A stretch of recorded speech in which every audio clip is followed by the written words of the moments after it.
Okay, this is for you, Virgo, Virgo Ascendant, Virgo Rising. This is your April 2020 new moon video. We're going to go over the location of the new moon in your chart. We're going to go over the location in your chart of where you're going to wish for your new moon and the timing of it, because the intentions are all about the power of the sun, the power of the moon, standing on top of each other.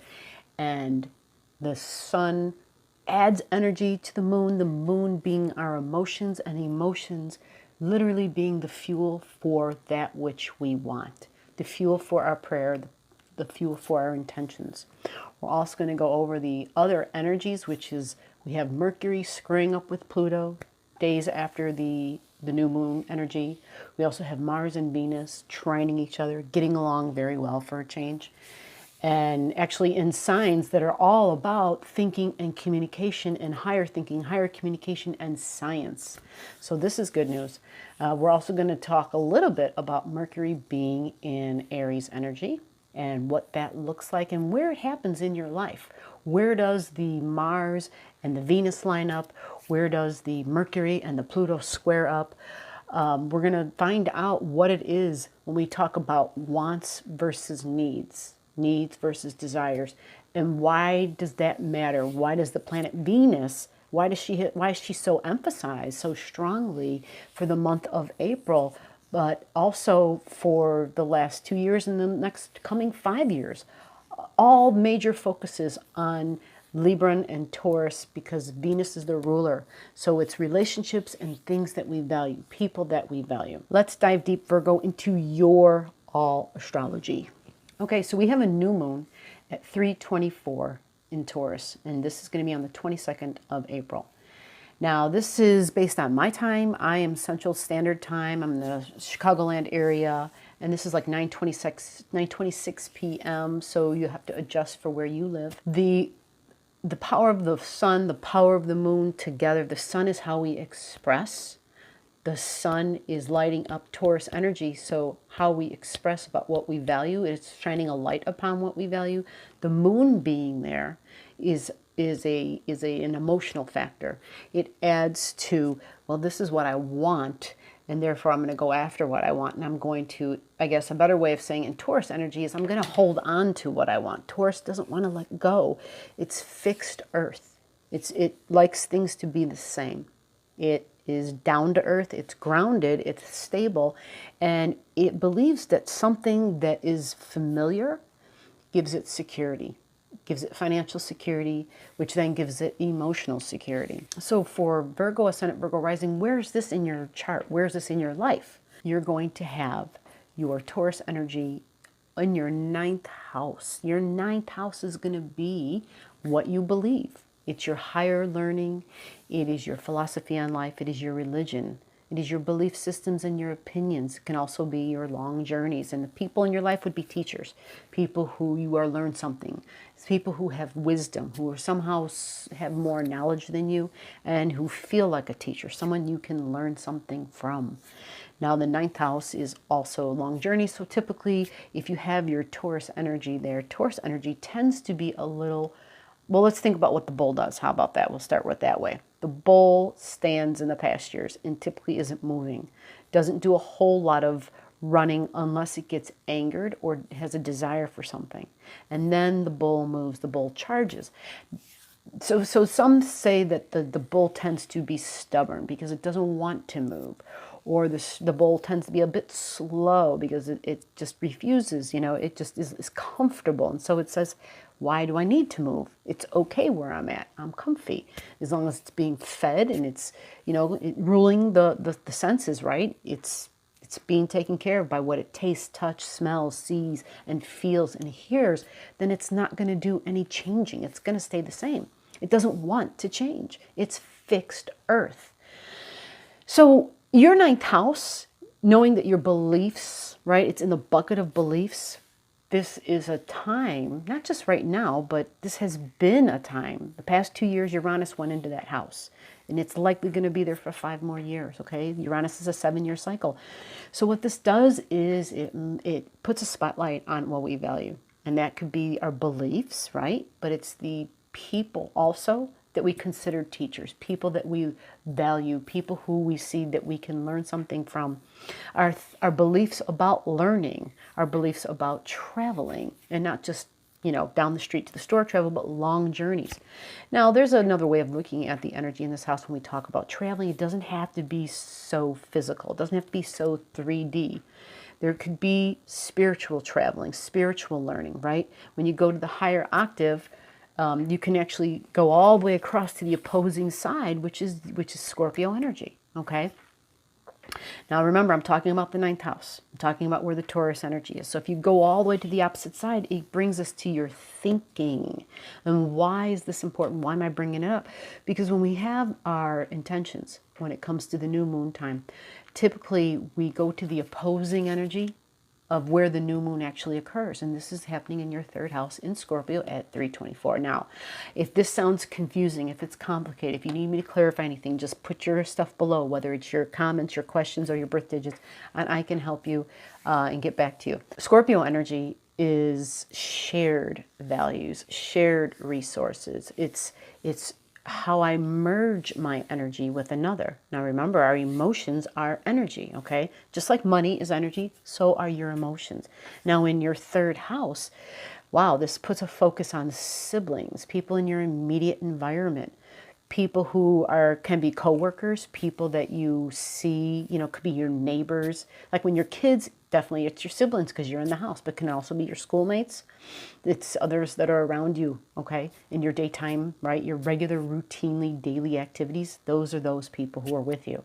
So lots of us, whether it's at work or whether it's at school, you are surrounded by people that are more, they're maybe not necessarily be considered friends. They're professional relationships, they're work relationships, they're school relationships. When we put siblings into that bucket, it can be different for everybody because a sibling can be a blood sibling. It can be somebody who's close to you that you consider a sibling, right? You're so close, you're like, wow, man, that's my brother, that's my sister.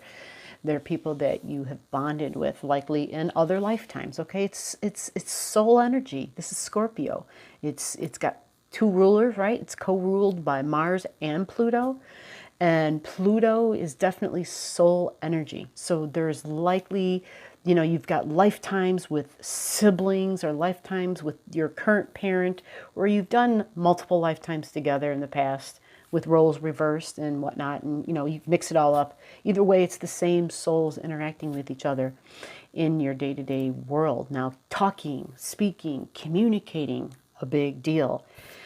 The thing having Scorpio in the third house for Virgo Ascendant, Virgo risings, if you think about this, and for anybody listening, if you have a friend who this is their sign, or if you have a spouse, this is their sign. Really, really psychic, okay? Having Scorpio energy, Scorpio can penetrate, okay? That's what Scorpio does. It goes below the surface, but it's soulful, right? It can go down to the soul layer, which means it can connect with somebody at a very deep level without having to be super invasive verbally.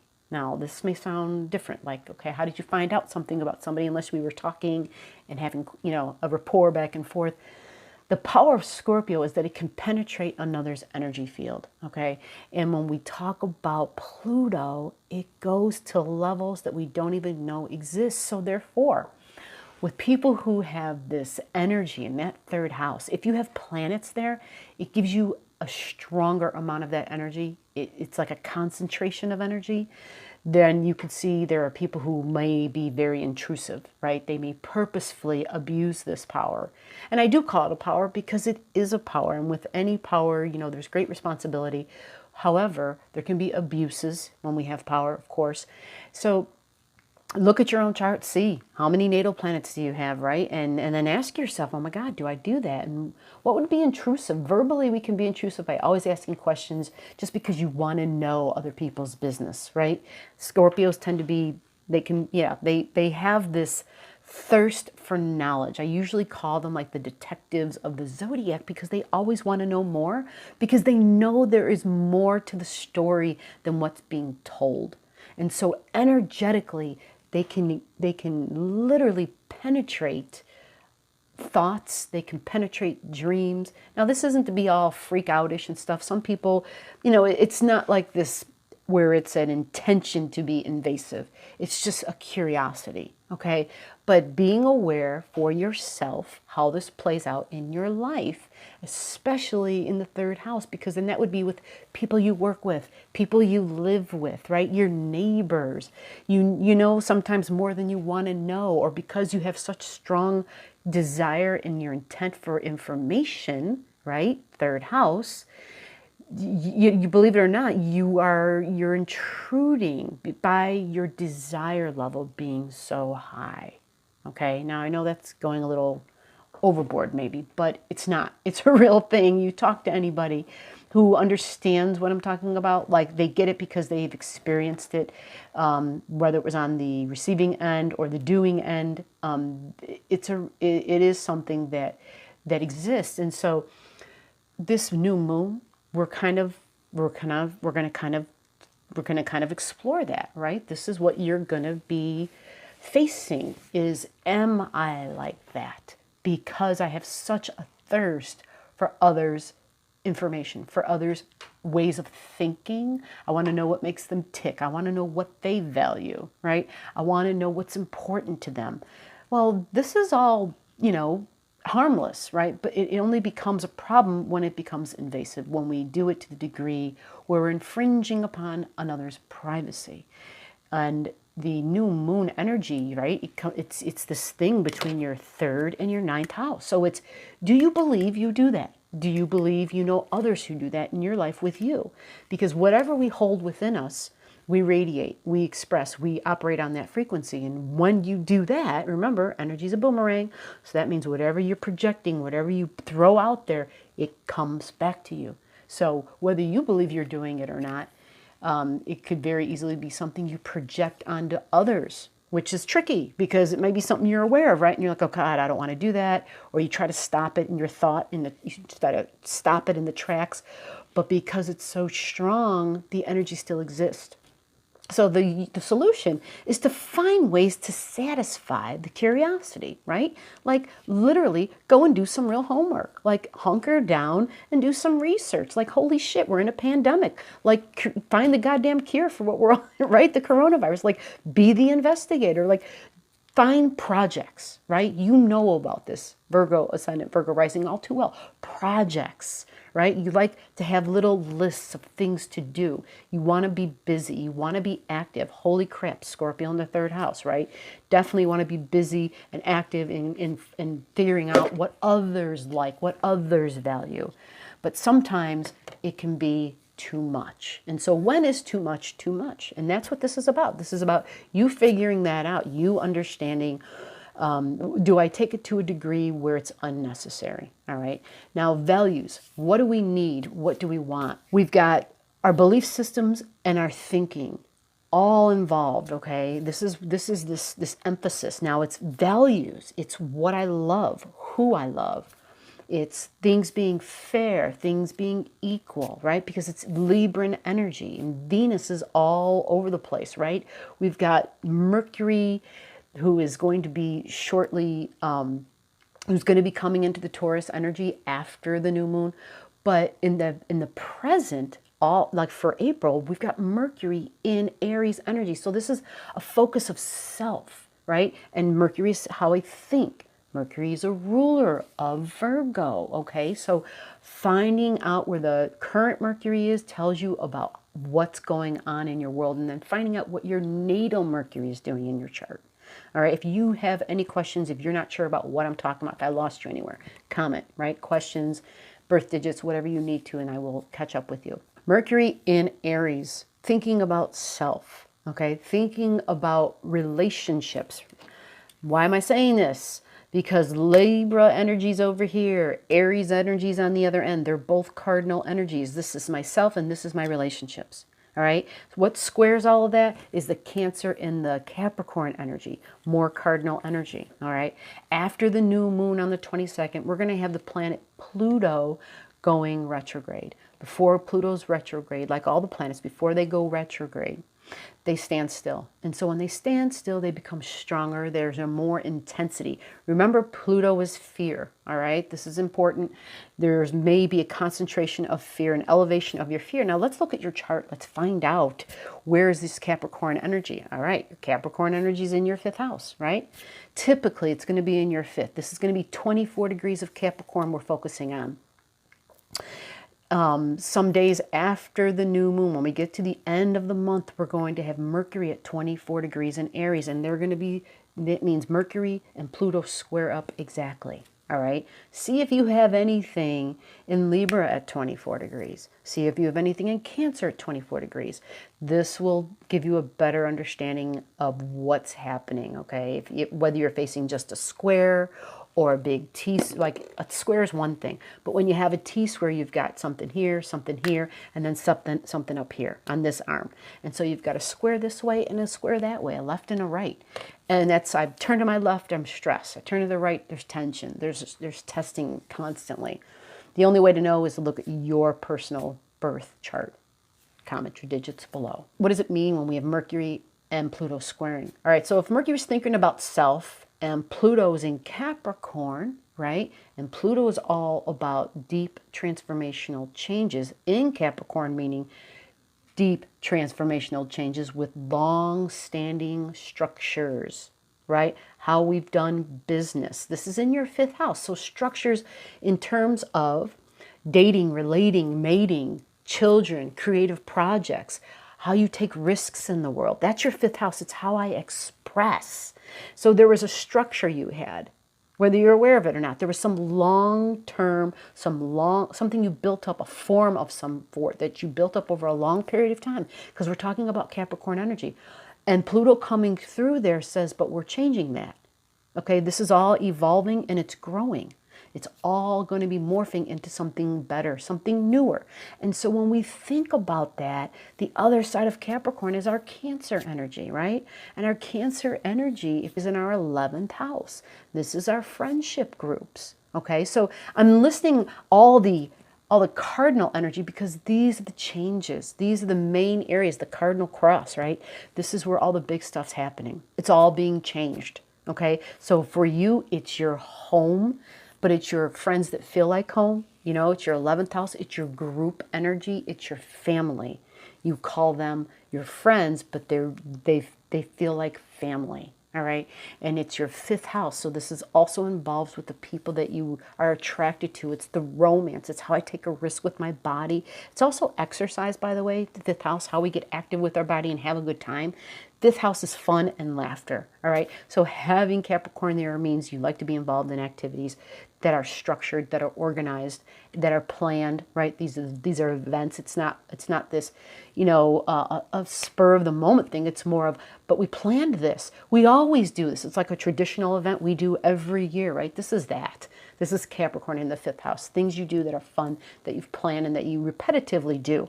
But that's going to change because we're changing individually, which means we're changing collectively, right? Big energies, okay? Big energies for April and May. And, well, big energies for 2020, folks. This is a change. We are not going back to the way things were. That's not what we want, actually. You know, how many of us can think of things that the way things were, we weren't happy about them. We saw so many things that we thought, this could be better. I want this to be like this instead, right? This is the way that the universe does this. It gives us the energy, the support, and it says, this energy that I'm handing you will enable you to change, to make changes. When things change because you're in the changing energy, you're in the flow, and it's a good time to make changes. I'm looking at all the energy of this time, and Mercury squaring Pluto is a time where we're really thinking about ourselves.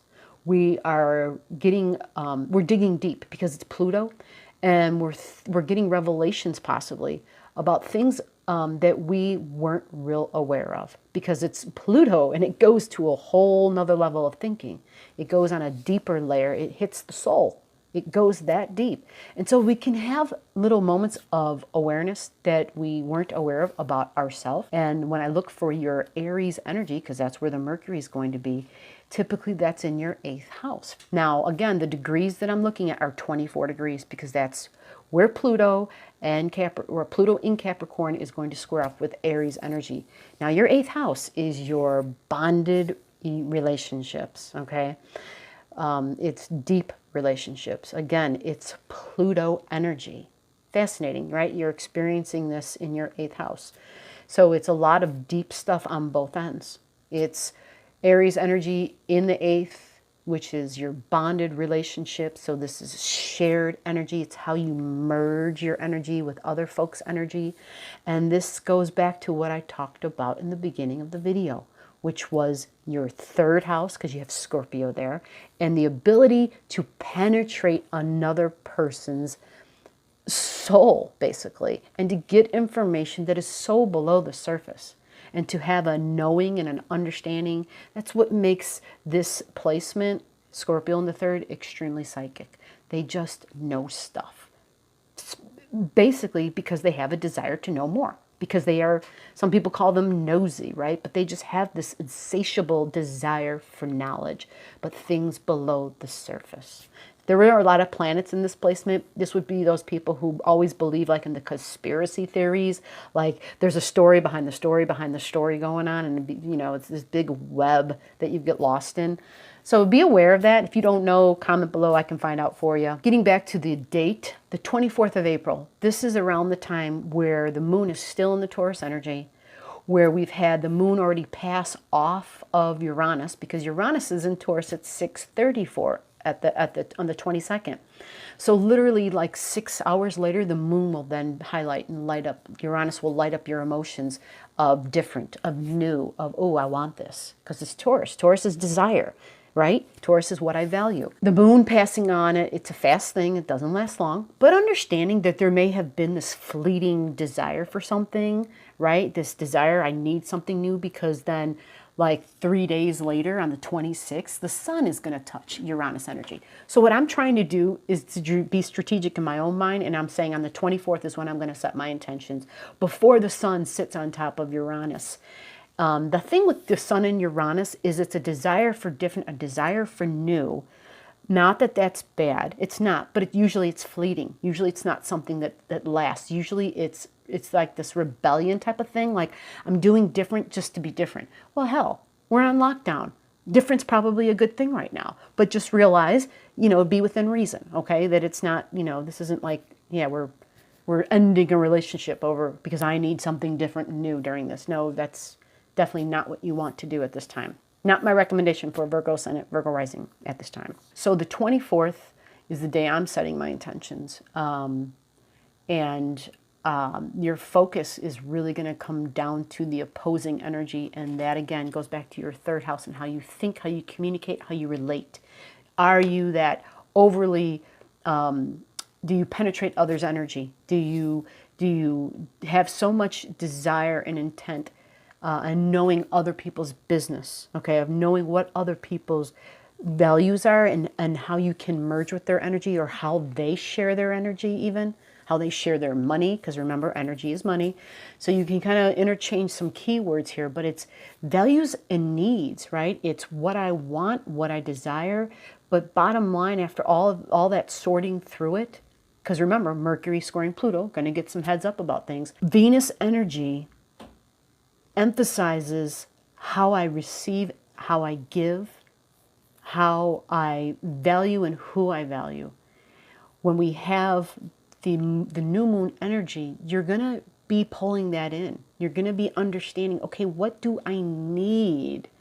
What do I need in a way of communicating in a balanced way where I'm not being intrusive, where I'm not, you know, invading on others' privacy, or where I can do something with this unquenchable thirst for more knowledge below the surface. What do I do with that, right? And how do I do it in a way where I'm merging with others' energy, where it's more balanced, okay? Where there's a nice reciprocation going on. That's the thing I want you to guys, everybody, to remember in general. Libra, right? Venus rules it. Remember balance, right? Remember fair and equal. This is going to be important. So when it comes to talking and relating and communicating, This will help you to understand when you're going too far, right? Or when you're not giving enough, or when you're asking too much, or when you're over giving. All right. This could be, yeah, this could be, this could be that, an over of sharing of energy. And of course that would be information, because it's in the third house. Overthinking, right? Over, like a never-ending spiral of, oh my God, I need to know more, and the damn thing never goes off. You never hit the stop button. Hello, Taffy, come on. Now, there's one other, Venus. We got to talk about Venus real quick. Venus is out of bounds for 2 months, okay? This began on the 3rd. She's going to be in the sign of Gemini all the way until August, okay? Now, this is happening in your 7th house. This is good to know, because your 7th house is your one-on-one relationships, your significant one-on-ones. This is marriage typically, or partnerships like business partnerships. Anybody that you consult. Yes, say hi, Taff. So having Venus there, this is, you know, for everybody. All the rising signs I'm doing, where Gemini is, it just comes down to relationships. What do you need for your future relationships to look like? Okay, a reevaluation of what you thought you needed, right? What your wants and your desires were, but then realizing, oh no, that's, you know, I don't want that anymore. I don't value that anymore. I have these new needs. I have these new intentions, these new prayers that I want to put forth to what is going to, you know, help in my significant one-on-ones, and what I really need to have a lasting significant one-on-one. With Gemini there, it means you like variety, without a doubt. So you have to decide what you need for you to go forward and to be happy. Okay, so again, the new moon rising, or the new moon intention, is the 24th of April. Virgo ascendant, Virgo rising. I hope this has put some light upon your path. Stay safe and stay sane. Bye.